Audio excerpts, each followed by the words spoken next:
तेरी सूरत निगाहों में फिरती रहे। इश्क तेरा सताए तो मैं क्या करूं।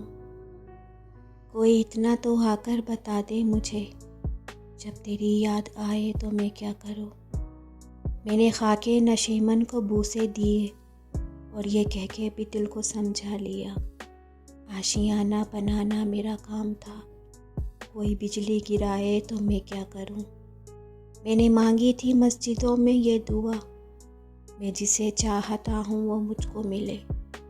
जो मेरा फ़र्ज़ था मैंने पूरा किया, अब खुदा ही न चाहे तो मैं क्या करूँ।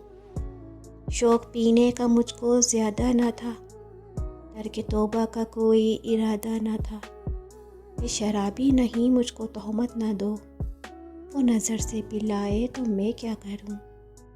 हुस्न और इश्क दोनों में तफरीक है, हुस्न और इश्क दोनों में तफरीक है, पर नहीं दोनों पे मेरा ईमान है। अगर खुदा रूठ जाए तो सजदे करूं, अगर खुदा रूठ जाए तो सजदे करूं, और सनम रूठ जाए तो मैं क्या करूं।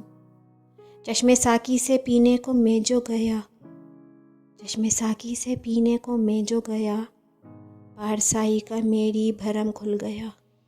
बन रहा है जहाँ में तमाशा मेरा, बन रहा है जहाँ में तमाशा मेरा, होश मुझको न आए तो मैं क्या करूं। तेरी सूरत निगाहों में फिरती रहे, इश्क तेरा सताए तो मैं क्या करूं। अगर खुदा रूठ जाए तो सजदे करूं, और सनम रूठ जाए तो मैं क्या करूं।